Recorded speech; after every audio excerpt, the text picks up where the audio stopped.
जैसे आज जयपुर के सभी पूरे राजस्थान में बांटेंगे, जयपुर की सभी विधानसभाओं में जो मुख्य रूप से शहर की विधानसभा है उनको टारगेट किया गया।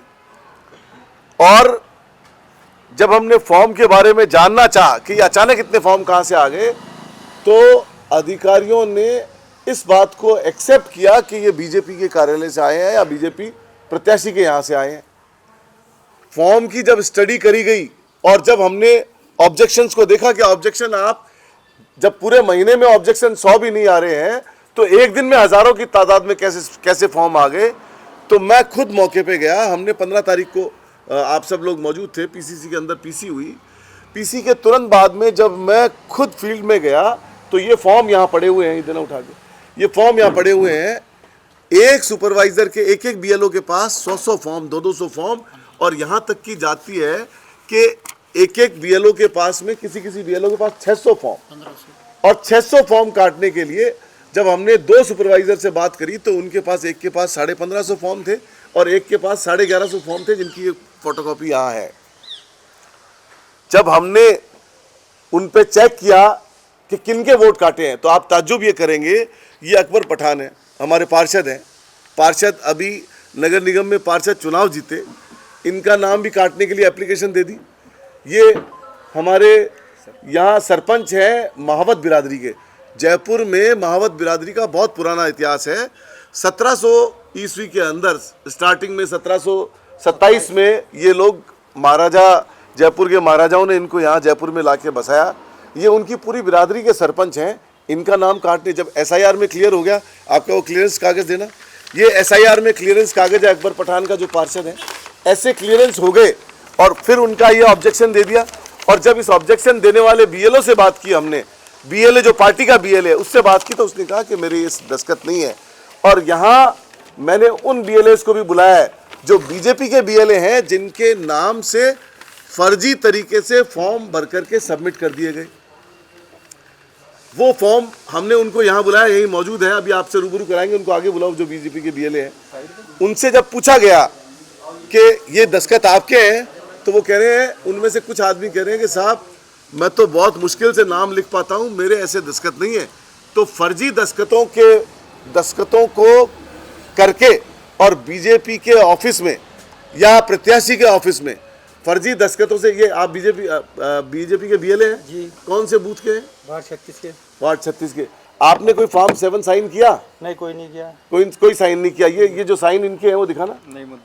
नईमुद्दीन के ये साइन, आप साइन ऐसे करते हो? नहीं, बिल्कुल नहीं करते। ये दिखाओ इनको। कितने फार्म थे आपके साइन के? मेरे फार्म थे 400 कुछ। चलो उधर 400 फॉर्म एक बीएलए के, भाजपा के बीएलए के नाम से साइन करके इन्होंने दे दिए। वहाँ जब हमने इंक्वायरी की, जांच की, तो पता लगा बीएलए खुद कह रहा है कि मेरे साइन नहीं है। तो ऐसी कौन सी साजिश थी और क्या जरूरत थी और कहाँ ये आपने कूटनीतिक दस्तावेज किए? फिर बात यही नहीं रुकती है। जो मेरे सामने इलेक्शन लड़े बीजेपी के प्रत्याशी रवि नैयर जी ने साइन करके 300-400 फॉर्म वहाँ सबमिट कर दिए। उनके साइन को जब मैंने वेरीफाई किया तो ये रवि नैयर जी के साइन है और ये सारे फॉर्म हैं। इसमें सिर्फ दलित और मुसलमानों को टारगेट किया गया है। को इस बारे में निवेदन करूंगा। हमने जो आपत्तियां दी है, फर्जी नाम जो बताए हैं, 2-2, 3-3 जगह नाम जुड़े हैं, रोहिंग्या बांग्लादेशी हैं, प्रदेश में कहीं कहीं आकर वो लोग यहाँ घुसे बैठे हैं, घुसपैठियाँ, उन सब का जो डाटा इकट्ठा होगा वो भी हम आपके सामने रखेंगे। पिछले दिनों हमने खुद ने ये कई जगह काउंटरों पे जाकर चेक किया था कि इतने सारे लोग मतदाता कार्ड बनवा रहे हैं, ये लोग कौन है, कहाँ के। आपको आश्चर्य होगा, मैं एक 4 दरवाज़ा क्षेत्र में एक मस्जिद के आसपास बहुत सारी कच्ची बस्तियां बसा रखी, झोपड़पट्टी, बहुत सारे खाना बदोश लोग जैसे लोग रहते हैं जो मांग के खाते हैं। वहाँ जाके खाली इतना सा पूछा हमने कि आप कौन और कहाँ से हो। वो हमारी भाषा नहीं पहचान पाए, हम उनकी भाषा नहीं पहचान पाए।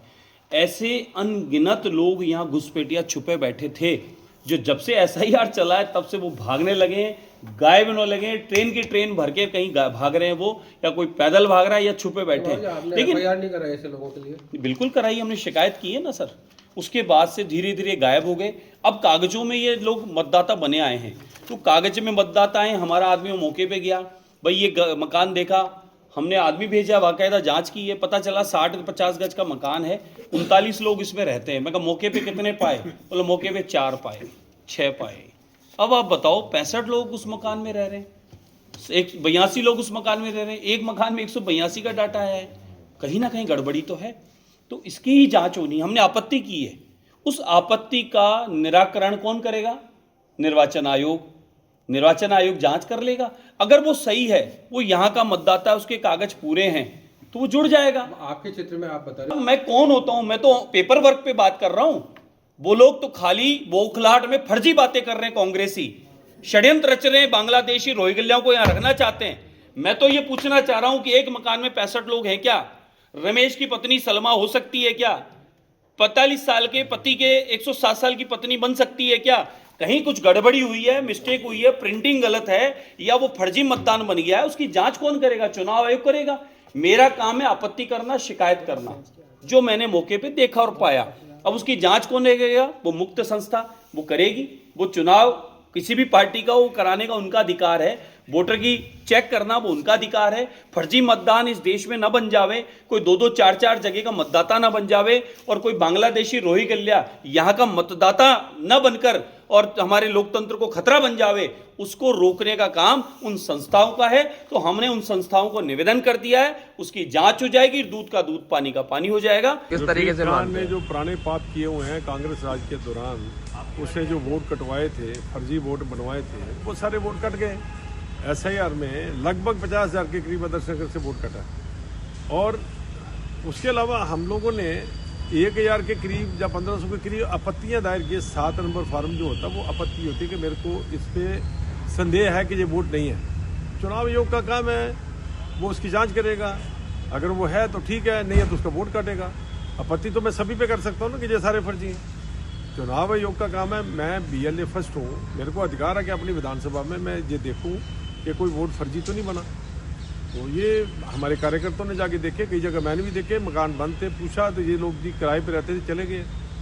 तो उन मकानों पे हमने आपत्तियां जाहिर की। मैंने वोट काटे नहीं है, ये वोट काटने का राइट मेरे पास नहीं है, ये चुनाव आयोग के पास है। मेरा काम है, मेरे को जो राइट दिया है चुनाव आयोग ने, भारतीय लोकतंत्र ने जो राइट दिया है, वो ये दिया कि मैं फर्जी वोट को चैलेंज कर सकता हूँ। जिस पे मेरे को संदेह है कि ये यहाँ पे नहीं रहता, मैं उसको चैलेंज कर सकता हूँ। मैंने उसको चैलेंज किया है। अब ये चुनाव आयोग का काम है कि वो चुनाव जो उसकी जांच करेगा, अगर वो सही पाया गया वहाँ पे है तो उसका वोट रहेगा, नहीं है तो उसका वोट कटेगा। तो उसमें घबराने की क्या जरूरत है? ये तो इन्होंने जो पाप किए हुए हैं, अब इनको वो लग रहा है कि हम कहाँ जाएंगे। इतने फर्जी अलीगढ़ से, मुजफ्फराबाद से, फिरोजाबाद से, कानपुर से, बरेली से, पीलीभीत से, ये जो लोग आके वोट डालते थे, 51 हज़ार रुपये जो बस वाले को देते थे सवारियाँ लाने का, यहाँ जवाइयों की तरह उनको रखते थे, फर्जी वोटिंग करवाते थे, वो कट गए। तो इनको तकलीफ हो रही है, तो उसका इलाज मेरे पास नहीं है। उनका उसका इलाज तो इनको डॉक्टर के पास जाना चाहिए, जाके इलाज करवाया आगे। अब इनका मानसिक संतुलन खराब हो गया। ये कहते हैं FIR दर्ज करें, माँ का दूध पिया, जाके FIR दर्ज कराए ना मेरे पे। मैं चैलेंज करता हूँ, कराए FIR दर्ज। डर क्यों रहा है? अभी तक करवाई क्यों नहीं है? इनके खुद के पाप है, वो इनको डरा रहे हैं।